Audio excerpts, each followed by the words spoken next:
Mga ka-PNN, para sa ating huling balita, matagumpay na naisagawa ang Enhanced Community Immersion Program sa Zamboanga City na naglalayong palakasin ang koneksyon at pag-unawa sa pagitan ng mga ahensya ng gobyerno, lokal na pamahalaan at mga residente ng lungsod. Ang nasabing programa ay bahagi rin ng mas malawak na pagsisikap na mapabuti ang serbisyo publiko at magbigay ng direktang suporta sa mga komunidad.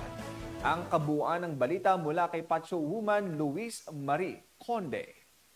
Ng Enhanced Community Immersion Program, ang mga miyembro ng Public Safety Junior Leadership Course Batch 2024 The 01 Class Delta Team 2 sa Barangay Tumaga, Zamboanga City nito lamang ika-24 ng Hulyo, taong kasalukuyan. Naging matagumpay ang nasabing aktibidad sa tulong ng Philippine Eagles Club, Western Mindanao Region 12 sa pangunguna ni Mr. Darwes Talawi at ML Kwarta Padala, Zamboanga Branch. Nagpamahagi ang ating mga kapulisan ng mga school supplies at mga pagkain para sa mga batang estudyante at mga magulang sa nasabing barangay. Ayon sa panayam ni Honorable Darwin Aquino, kagawad ng Barangay Tumaga. Maraming salamat talaga na pinili nyo ang Barangay Tumaga sa sa inyong misyon sa outreach dito sa barangay. Nagpapasalamat talaga ako kasi marami talagang beneficiary, may natanggap at saka may natutunan sa mga lesson nila na nagawa ninyo.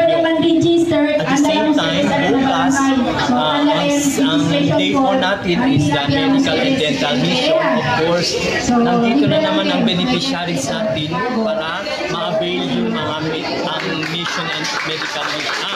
Dental and medical mission natin bukas. Again, sana hindi kayo magsawa.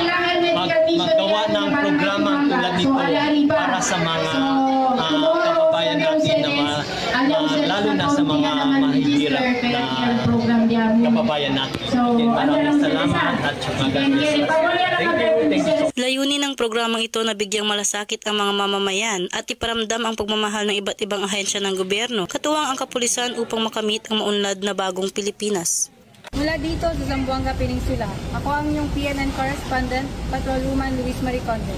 Alagad ng batas, tagataguyod ng balitang pulis. Maraming salamat, Pacho Woman Conde.